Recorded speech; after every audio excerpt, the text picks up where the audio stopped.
सबको नमस्कार। दिल्ली में अभी तक 3515 केस कल रात तक हुए हैं, लगभग 3500। इनमें से 1100 लोग ठीक होके अपने घर चले गए हैं। 59 लोगों की मौत हो गई और 2362 अभी एक्टिव हैं।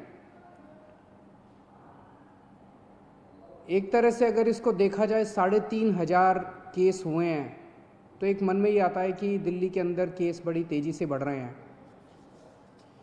लेकिन दिल्ली में हमने निर्णय लिया कि हम टेस्ट खूब कराएंगे ताकि पता चल जाए कि कौन संक्रमित है, कौन इन्फेक्टेड है, और जो इन्फेक्टेड है उसका फिर इलाज कराया जा सके, उसको फिर अलग किया जा सके ताकि वो और लोगों को ना फैलाए।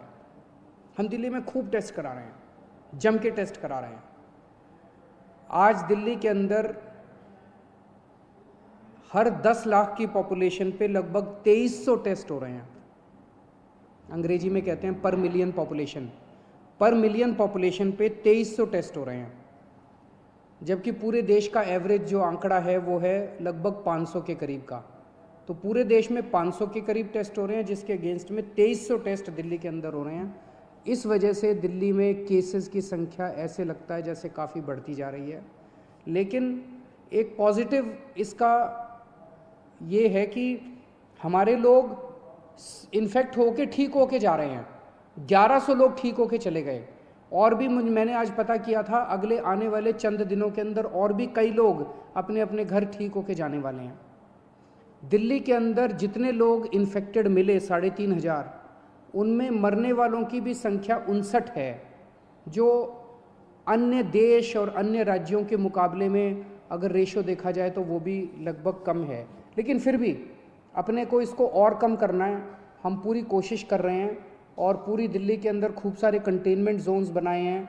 कंटेनमेंट जोन्स, अब कई कंटेनमेंट जोन्स हैं जो ठीक होके खुलते भी जा रहे हैं और सारी मशीनरी लगी हुई है, सब लोग लगे हुए हैं।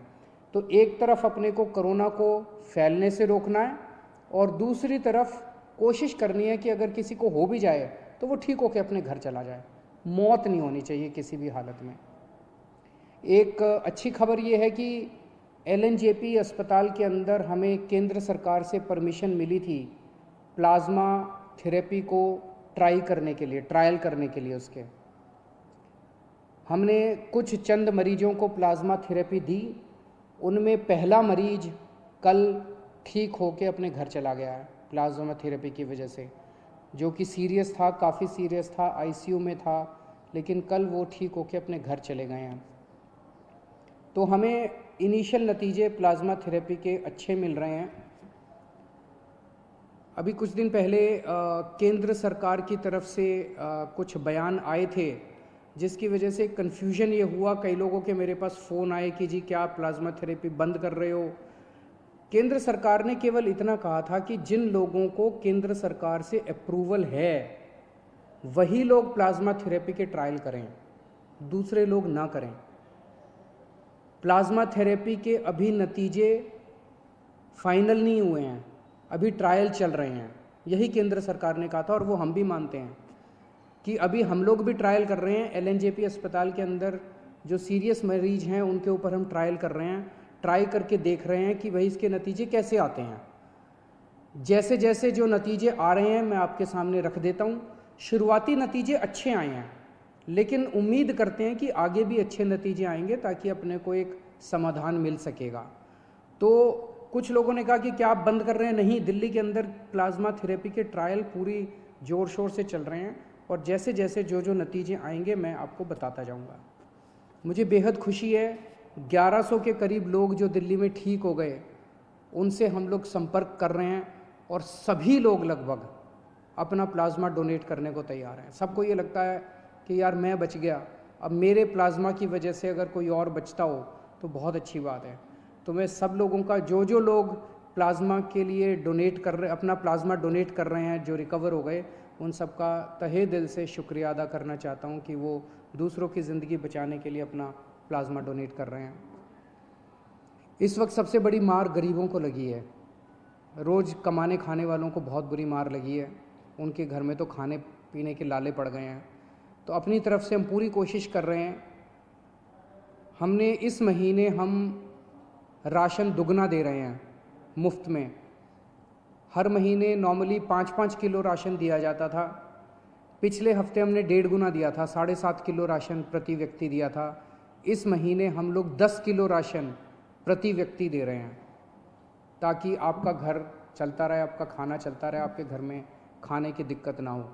और राशन के साथ साथ कई लोगों का ये आया था जी केवल राशन से काम नहीं चलता, तो हम एक किट दे रहे हैं जिसमें आपकी रोज़मर्रा की ज़रूरतें की 6-7 चीज़ें हैं। साबुन है, तेल है, इस तरह की नमक है, इस तरह की 6-7 चीज़ें आपको बना के किट में दे रहे हैं ताकि आपकी रोज़मर्रा की ज़िंदगी चलती रहे।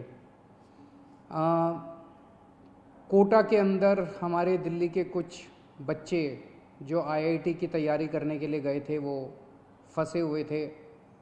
उनके कई मैसेजेस आते थे मेरे पास पिछले कुछ दिनों से कि जी हमें वापस बुलाओ। मेरे हाथ बंधे हुए थे क्योंकि केंद्र सरकार की मंजूरी के बिना हम कोई एक्शन नहीं लेना चाहते थे। परसों केंद्र सरकार ने मंजूरी दे दी है। आज दिल्ली से लगभग 40 बसें कोटा जा रही हैं और मुझे उम्मीद है कि शायद कल ये बसें उन बच्चों को लेकर वापस आ जाएंगी। और मुझे खुशी है कि वो बच्चे अब अपने माँ बाप से मिल पाएंगे। मैं उनको यही कहना चाहता हूँ कि आने के बाद 14 दिन तक अपने घर में सेल्फ़ क्वारंटाइन करना है ताकि दूसरों को ना फैले, आपके घर के लोगों को भी ना फैले और दूसरे लोगों को भी ना फैले। मेरे पास कई लोगों के फ़ोन आ रहे हैं, कई लोगों के मैसेजेस आ रहे हैं कि जी यूपी के, बिहार के, झारखंड के जो लोग अपने अपने घर जाना चाहते हैं उनका क्या। तो सभी सरकारों के साथ बातचीत चल रही है। जैसे आज मैंने आपको कोटा के बारे में बताया, अन्य सरकारों के साथ भी बातचीत के जो नतीजे निकलेंगे हम आपको ज़रूर बताएंगे। जो भी बात फाइनल प्लानिंग होगी हम आपको ज़रूर बताएंगे। तब तक अपने अपने घर में रहिएगा, घर से बाहर मत निकलिएगा, लॉकडाउन का पालन करिएगा ताकि हम कोरोना को हरा सकें। और जल्दबाजी बेचैनी मत करिए, इस वक्त संयम रखना बहुत ज़रूरी है। जिस राज्य के साथ जो भी फाइनल होगा मैं आपके सामने आके आपको बताऊंगा। और जितने आम आदमी पार्टी के वॉलंटियर्स हैं उनसे मैं कहना चाहता हूँ, आम आदमी पार्टी कोई पार्टी नहीं है। आम आदमी पार्टी एक क्रांति है। आप सब लोग क्रांतिकारी हैं। आप तन मन धन देश के नाम समर्पित करके आम आदमी पार्टी में आए थे। यही मौका है अपनी देशभक्ति और अपने जज्बे को देश के लिए समर्पित करने का। आप बिल्कुल निडर होके इस वक्त जनता की सेवा कीजिए। एक तो ये करना है कि अपने इलाके के अंदर किसी को भूखे नहीं मरने देना। अपने इलाके के अंदर किसी को भी कोई भी किसी भी चीज़ की किसी को ज़रूरत है, आप आगे बढ़ के उसकी मदद कीजिए। ये पुण्य का काम भी है, ये देशभक्ति का काम भी है। और बिल्कुल निडर होके आप लोग काम कीजिए। अपनी भी सुरक्षा रखिए, सोशल डिस्टेंसिंग रखिए, अपनी भी सुरक्षा रखिए। लेकिन जो भी इस वक्त ज़रूरत में है, बहुत गरीब लोगों की मैं कहानियाँ सोशल मीडिया पे पढ़ता रहता हूँ, लोगों से सुनता रहता हूँ और बहुत दर्दनाक कई लोगों के दिक्कत हो रही है, उन सब की मदद करनी है। और अगर कुछ भी मेरी ज़रूरत पड़े, सरकार की ज़रूरत पड़े, हमें भी बताते रहिएगा। बहुत बहुत शुक्रिया।